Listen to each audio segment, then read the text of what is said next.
Hello दोस्तों, मैं पूनम खनोजा अपनी कहानी जीवन जीने की राह के दूसरे भाग में आप सबका हार्दिक स्वागत करती हूँ। दोस्तों, पिछले भाग में जैसे हमने जाना था कि दिल्ली के रामलाल जी समाज की समस्याओं को लेकर, मुंबई के प्रशांत जी अपने बेटे के भविष्य को लेकर, जयपुर के अमित जी अपने गुस्से को लेकर और कानपुर के मनोहर दास जी अपने अड़ियल स्वभाव के कारण जीवन में परेशान थे। अंतिम समय में माँ से किए वादे के अनुरूप 15 दिन गुरुद्वारे में सेवा करके मोहनदास जी की जिंदगी में एक बड़ा बदलाव आ गया और उन्हें जीने के लिए मिल गई नई राह। आइए जानते हैं वो 3 चमत्कारी बातें जिनसे मनोहर दास जी के स्वभाव में एक बड़ा बदलाव आया था। दोस्तों, मनोहर दास जी के जीवन में जो बदलाव आया था उसे देखकर सभी हैरान थे। सभी यही सोच रहे थे कि आखिर ये बदलाव उनमें आया तो आया कैसे। ऐसी कौन सी 3 चमत्कारी चीज़ें हो गई थी उनके जीवन में जिसने इतना बड़ा बदलाव उनके जीवन में कर दिया। हमेशा मनोहर दास जी अपने जीवन में हमेशा अब हंसते रहते थे, सबसे बहुत अच्छे से बात करते थे। गुस्सा तो जैसे अब उनके बिल्कुल दिलो दिमाग से सब दूर से हट गया था। हमेशा बिल्कुल शांत रहते, सबका हालचाल पूछने लगे थे। अपने ऑफिस में भी उनका व्यवहार सबसे बहुत चेंज हो चुका था। दोस्तों, यही होता है जब हम गुरुओं की शिक्षाओं पर चलना सीखते हैं।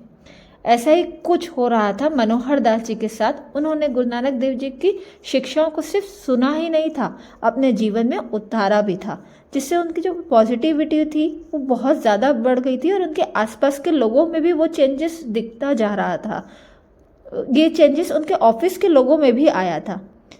उसी के चलते हुए एक दिन मनोहर दास जी ने अपने अकाउंटेंट मिस्टर शर्मा को डिस्कशन के लिए बुलाया। मिस्टर शर्मा, आप मेरे कैबिन में आए, मुझे कुछ डिस्कस करना है।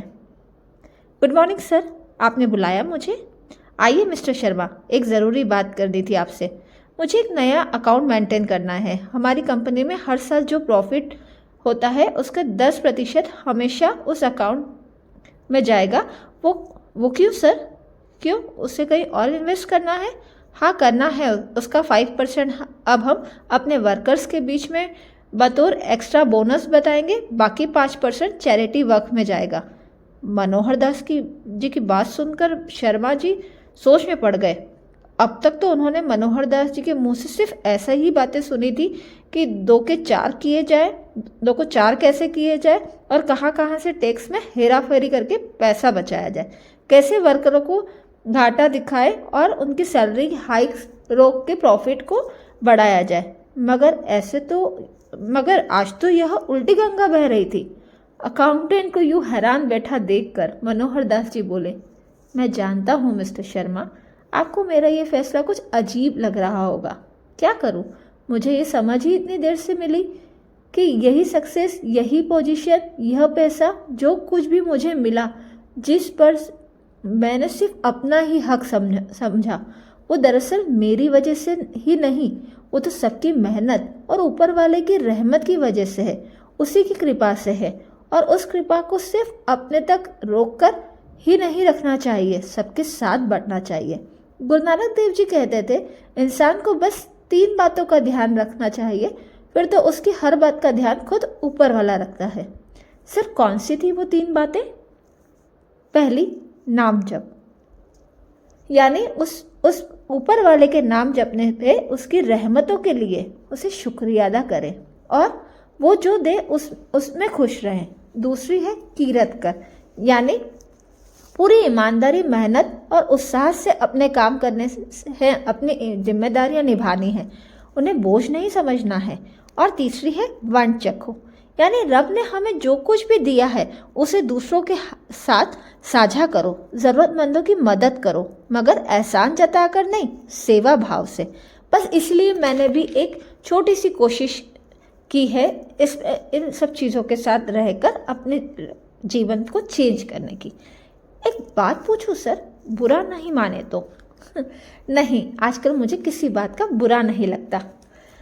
आप पैसे वाले हैं, आप अपने कमियों को 10%, आप अपनी कमाई हुई 10% दूसरों पर खर्च कर सकते हैं, मगर हम जैसे लोग क्या करें जिनकी कमाई में उनका गुजारा ही नहीं होता, वो कैसे दूसरों की मदद करें? जानते हो, एक दिन मैंने गुरुद्वारे में क्या देखा? वहाँ पर एक दीवार की मरम्मत का काम चल रहा था। उस मजदूर को शाम को 200 रुपये की दिहाड़ी मिली और उसने जाने से पहले उसमें से 20 रुपये लंगर के लिए बने दान पत्र में डाल दिए। तब मैंने भी यही सोचा था, मेरे पास इतना पैसा है, मगर मेरे मन में कभी दूसरों के ऊपर खर्च करने की बात आई नहीं। जबकि इस मजदूर ने उस 200 रुपये में से भी 20 रुपये दान कर दिए। मैं उसके पास गया और उसे अपनी ओर से 100 रुपये देने लगा। जानते हो तब उसने क्या कहा? उसने कहा, मुझे दान की ज़रूरत नहीं है, मैं मेहनती आदमी हूँ, अपने काम को ईमानदारी से करता हूँ और उसी मेहनत की कमाई को खाता हूँ। दान करना ही है तो किसी ज़रूरतमंद को कीजिए। मैंने उससे पूछा कि तुम्हारा दिन भर की बस 200 रुपये ही कमाई हुई है और तुमने उसमें से भी कुछ पैसे दान दे दिए, ऐसे में तुम्हारा गुजारा कैसे चलता है? वह बोला, गुजारा मज़े से चलता है साहब। बाबा जी का नाम लेते हैं, मेहनत से काम करते हैं, जो बाबा जी की कृपा से मिलता है उसे प्रसाद समझकर खा लेते हैं और चैन की नींद सो जाते हैं। लंगर में इसलिए दान करता हूँ कि शायद मैं अकेला किसी को भरपेट खाना ना खिला पाऊँ, मगर ये पैसे जब दूसरों की दान के साथ मिलेंगे तब किसी के तो काम आएंगे। सागर नहीं बन सकता तो बूंद भर कर ही सही किसी के तो काम आऊँगा। उसकी बातें सुनकर मेरी जैसे आंखें खुल गईं। तब मुझे समझ आया, मदद करने के लिए, किसी से कुछ बांटने के लिए पैसों की नहीं, नीयत की आवश्यकता होती है। अगर नीयत है तो 100 रुपये कमाने वाला 10 रुपये किसी को दे सकता है, और अगर नीयत नहीं है तो करोड़पति की जेब से भी 100 रुपये नहीं निकलते। वहीं मैंने एक बात और सीखी, मदद सिर्फ पैसों से ही नहीं, अलग अलग तरीके से भी की जा सकती है। वहाँ पर मुझे एक सरदार जी भी मिले थे जो छुट्टी के दिन वृद्धाश्रम जाया करते थे और वहाँ बड़े बुजुर्गों के साथ बातचीत किया करते थे, उनके साथ बैठकर उनके सुख दुख की बातें करते थे।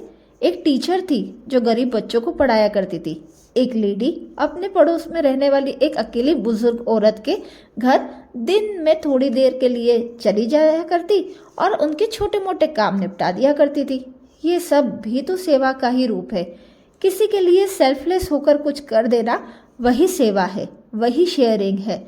उस दिन मनोहर दास जी की बातें सुन करके अकाउंटेंट शर्मा सोच रहे थे कि कितनी महान शिक्षा थी श्री गुरु नानक देव जी की। अगर हर कोई अपनी कमाई, अपने समय का या अपने किसी खूबी का एक छोटा सा हिस्सा ही सही बिना किसी स्वार्थ के दूसरों के साथ साझा कर ले, तो किसी को भी किसी की कमाई में कभी कभी नहीं आएगी और ये दुनिया कभी नरक जैसी नहीं, उल्टा स्वर्ग जैसी दिखने लगेगी।